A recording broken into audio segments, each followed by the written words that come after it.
क्या आप gold रेनवेयर dealer हैं और मार्केटिंग करना चाहते हैं? लोगों तक आप पहुंचना चाहते हैं? आपको जरूरत है एडवर्टीजमेंट की? गोल्ड रेनवेयर आपके लिए फ्री एडवर्टीजमेंट कैंपेन चलाएगा। गोल्ड रेनवेयर की तरफ से हर डीलर को फ्री पोस्टर्स मिलेंगे जिसमें वो अपनी एडवर्टीजमेंट कर सकता है। कुछ सिंपल स्टेप्स है जिसे आपको फॉलो करना है। ये जो पोस्टर्स गोल्ड रेनवेयर ने अपने डीलर्स के लिए बनाया है उसके नीचे दी हुई स्पेस एम्प्टी है जिसमें हर डीलर अपना नाम और कॉन्टैक्ट नंबर डाल सकता है। बहुत ही सिंपल है, अपना नंबर ऐड करिए और लोगों तक पहुंचिए। Gold rainwear, a product from the house of rescue रेनवेयर।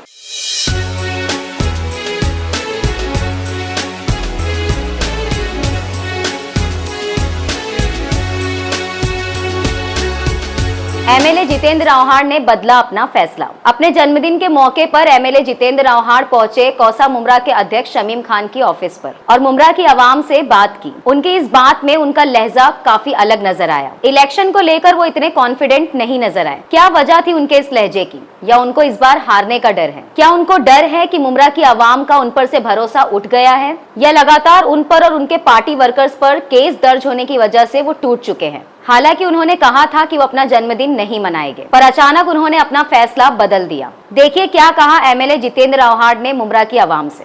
आज सभी शमीम भाई, शानो पठान, बबलू शेरना, हमारा जावेद मेडिकल, गुड्डू कालू, जफर नुमानी, नेहा, फरजान मलिक, इम्तियाज उर्दू, इब्राहिम राउत, सोहेल लोगड़े, रेहान बीतलवाला, हमारे गुंजन सेठ, रफी मुल्ला, रिजवान शेख, बेग साहब, सभी मौजूद, नेहा, बाड़ा गोटे, सब यहाँ पे मौजूद है। बच्चे लोगों के लिए एक अच्छा कार्यक्रम शमीम भाई ने लिया। मैं आज हालांकि बर्थडे मना नहीं रहा हूँ, और शमीम भाई ने बहुत ज्यादा जिद पकड़ी कि नहीं, आपको आना होगा। मैंने कहा फूल शाल वगैरह मैं नहीं दूंगा। देश में जो घटनाएं घट रही है उससे अगर मेरे जैसे आदमी को दुख नहीं होगा तो फिर मैं जीने के लायक नहीं। जिस तरीके से मणिपुर में महिलाओं को नंगा करके पुलिस के सामने रेप किया गया और आज तक उन आरोपियों को अरेस्ट नहीं किया जाता है, ये देश में नहीं चल सकता है। आज वो है, कल हमारी बहन होगी।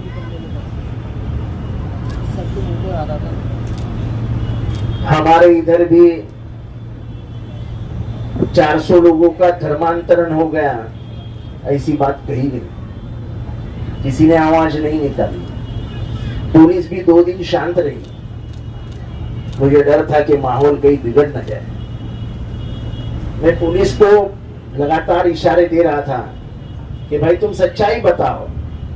सच्चाई ये निकली कि एक भी धर्मांतरण नहीं हुआ था, लेकिन बोलने वाला कोई नहीं था। मुमरा अनाथ सा महसूस कर रहा था। बच्चे डरे हुए थे क्योंकि अगर उत्तर प्रदेश से पुलिस आके यहाँ पे बैठती और हम कुछ नहीं बोलते तो 40-50 बच्चों को वो लखनऊ, इलाहाबाद लेके जाते और फिर न जाने क्या होता। परसों जो पालघर में हादसा हुआ वो तो बहुत गंदा और घिनौना हादसा था। ये हादसा हुआ उसके आधे घंटे के बाद मैंने बोला कि ये द्वेष की राजनीति अब जमीन पे आ चुकी है।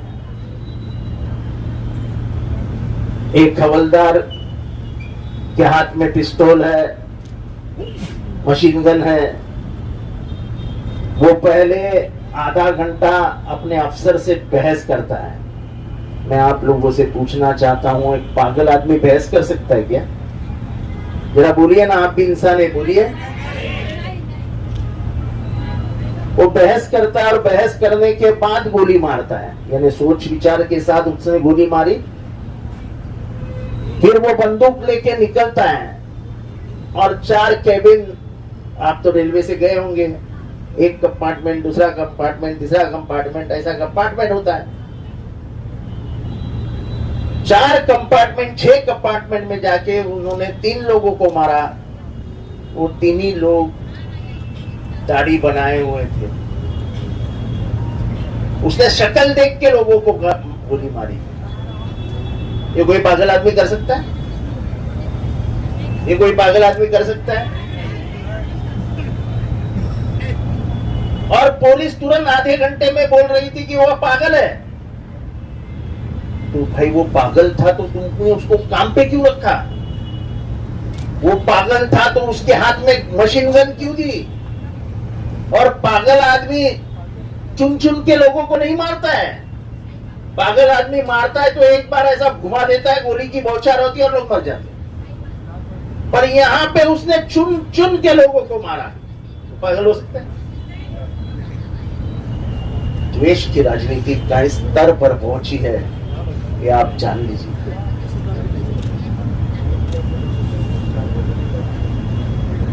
देश में हर तरीके से ये देखा जा रहा है कि हिंदू मुसलमानों को अलग अलग किया जाए, पर गंगा जमनी की तहजीब जो हमारे बीच में मौजूद है वो हमको अलग नहीं होने देगी। हमारा संविधान हमें अलग नहीं होने देगा। अब बेचने के लिए दुकान में कुछ सामान नहीं, तो ये बेचने को निकाला है जो है द्वेष। मुझे खुशी है कि कल राहुल गांधी को न्याय मिला और एक आवाज अब लोकसभा पहुंची। ये सभी को ऐसा खत्म करना चाहते हैं। आपको मालूम है मेरे ऊपर भी कितने केसेस लगाए जा रहे हैं, उससे कोई डरता नहीं है। हम कांग्रेसी विचारों के लोग कभी जेल की सलाहों के पीछे जाने से डरते नहीं। हमारे बापजादाओं ने 12-12, 14-14 साल जेल में निकाले। पंडित जवाहरलाल नेहरू 11.5 साल जेल में बैठे थे। गांधी जी 7 साल जेल में बैठे थे। भगत सिंह ने तो उनको तो फांसी दी गई। डरते नहीं है। लेकिन अब वक्त आ गया है कि हमको कहीं ना कहीं मजबूत भूमिका लेनी पड़ेगी। जो कर्नाटक में मुसलमानों ने दी, कर्नाटक में जो जीत हासिल हुई, उसमें कहीं ना कहीं अकलियतों का बड़ा। पर वहां का हिंदू भी कह रहा था कि देश का बंटवारा मत करो। लगातार वहां पे नारे लगाए जा रहे थे बजरंग बली की जय, लेकिन जिस जगह पे उन्होंने बजरंग बली की जय का नारा लगाया, उसी जगह के हिंदुओं ने उनको हरा दिया। लोगों को ये जो हो रहा है, लोगों को नौकरियां नहीं है, पगार कम हो रहे हैं, दिन भर दिन महंगाई बढ़ती जा रही है। गैस कितना 1150, 1200 कितना है? 1150। टमाटर का क्या भाव है? 400, 200 रुपये किलो। तो खाली टमाटर सामने रखे और दाल खाने की, यानी टमाटर की खुशबू दाल में आ गई। क्या क्या क्या? अदरक, अदरक कितना हो गया? 200 रुपया। अरे बाप रे। अभी मटन कितना हुआ है? मटन 700 रुपया। इलाई भाई कितना है? 700 रुपया। टोरेंट जब लाया था तब देवेंद्र फडणवीस सत्ता में था। अब एकनाथ शिंदे सत्ते में है। मैं आज उनसे गुजारिश करता हूं, हम लोग हमेशा कहते हैं कि गणतंत्र में लोगों को जो पसंद है वो होना चाहिए। अगर टोरेंट हमारे मुमरा के लोगों को पसंद नहीं तो तुरंत एकनाथ शिंदे ने उसको कैंसिल कर देना चाहिए। क्योंकि जब लाया था तभी भी बीजेपी शिवसेना की सरकार थी और आज भी बीजेपी शिवसेना की ही सरकार है। अन्याय अत्याचार होने नहीं देंगे। टोरेंट में कोई अन्याय अत्याचार हो रहा होगा तो ये है, इनको बताइए क्या हो रहा है। अपन टोरेंट को ताला ही लगा देंगे।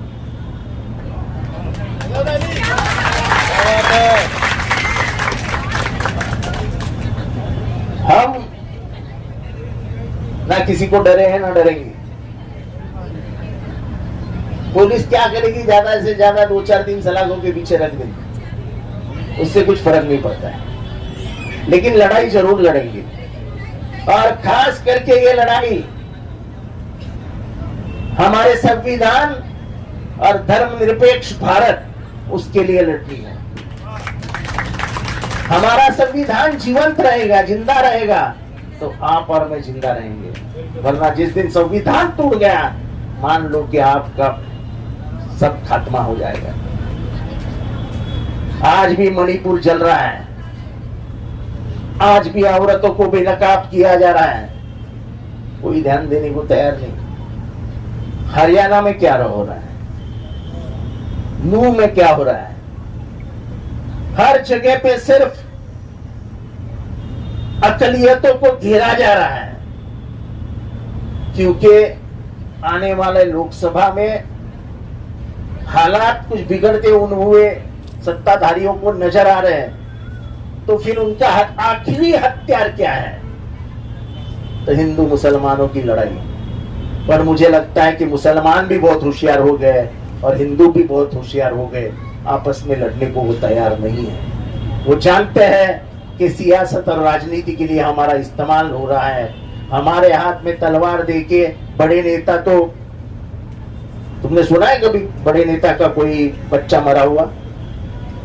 वो तो अपने बंगले में रहते हैं, झुग्गी झोपड़िया में रहने वाले अपने इधर अंगार लगा लेते हैं और निकलते, चलो निकलो। आने वाले दिनों में कभी भी ये सोचना मत, शांति और उम्मत की ताकत और शान है। आज हमारे सब रास्ते बन गए हैं, पानी की किल्लत बहुत ज्यादा कम हो गई है। लाइट है लेकिन टोरेंट को सही करना पड़ेगा, हमारे बिल में उसको ध्यान देना पड़ेगा। अब मैं, हमारे असेंबली चालू थी, छूट गया हूं, कल से मैं टोरेंट का मामला दबा के ले लूं। और हॉस्पिटल आ गया है, लाइब्रेरी आ गई है, शादी खाना आने वाले 1 साल में बन जाएगा। बहुत सारी सुविधाएं हमने ला के रख दी है। बाद में मैं YouTube पे सुनते रहता हूँ मेरे बारे में क्या क्या बोला जाता है, मुझे बहुत हंसी भी आती है। बुमराह वाले पागल है क्या? उनको नहीं मालूम क्या रास्ते किसने बनाए हैं? किसने बनाए रास्ते? किसने बनाए? जरा जोर से बोलो। अगर आवाम को मालूम है तो जरा उनके कान में जाके बोलो एक दिन, अरे भाई क्यों उसने ही बनाया सब। क्या क्या क्या, जरा बोलो जोर से। पब्लिक को मालूम है? अच्छा ठीक है, तो जिसको आपको सही समझो उसको वोट दीजिए। आपके लिए बात कर रहे साहब, आपके लिए बात कर रहे। ठीक है ना, मेरे को मालूम नहीं गणतंत्र है, कौन किसके दिल में क्या है मालूम नहीं, जिसको चाहे आप वोट दे सकते हैं।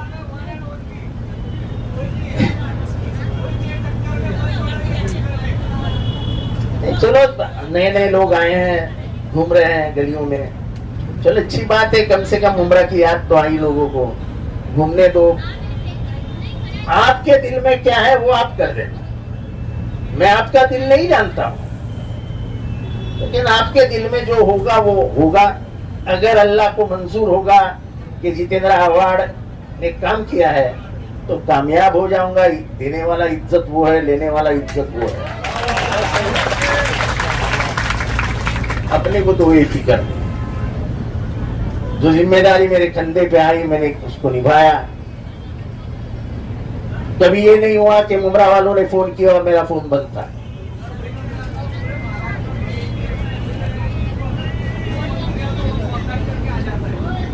नहीं, मुझे दुख इस बात का है कि जब 400 धर्मांतरण की बात इधर हुई, किसी ने इसके बारे में बात की?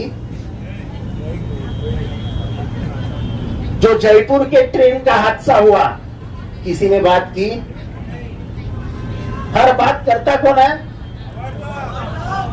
और मुझे फक्र है कि किसी की हक की लड़ाई लड़ने के लिए मैं मेरे जिंदा रहने को भी, दूसरे का हक जान से बड़ा नहीं। जान जाए लेकिन उसका हक नहीं जाना चाहिए। जिस तरीके से जयपुर ट्रेन में किया गया, यह हादसा इशारा है कि इस देश में अब ट्रेन से चलने के लिए भी मुसलमान डरने लगेंगे। और अगर ये माहौल सुधरा नहीं गया तो ये देश टूटने के कगार पे है। जो मणिपुर में हुआ, उसके बाद मेघालय के चीफ मिनिस्टर ने कहा कि तुम सुधर जाओ वरना हमको ये देश छोड़ना पड़ेगा। हमारे बापजादाओं ने ये देश एक रखा और एक रखने के लिए हमारे हाथ में दिया। अगर हम इस देश को एक नहीं रख सके तो उन्होंने अपनी जानें क्यों गंवाई? हमारे स्कूल के बच्चे यहाँ पे हैं, म्युनिसिपालिटी के। आने वाले दिनों में म्युनिसिपालिटी के सभी टॉयलेट्स को रिपेयर किया जाएगा, सभी बिल्डिंगों को कलर किया जाएगा। जितना भी काम स्कूल में है, सब स्कूल का काम कल परसों से शुरू हो जाएगा। एक नई स्कूल आपके हाथ में दी जाएगी। बाकी मुझे नहीं लगता है रास्ते कहीं पे बाकी है। कहीं बाकी है रास्ते? बाकी सब सुविधाएं तो है आपके पास। कुछ नहीं रहेगी तो इन लोग है करने के लिए और मैं बैठा ही हूं। आपकी दुआओं में हमेशा याद रखना।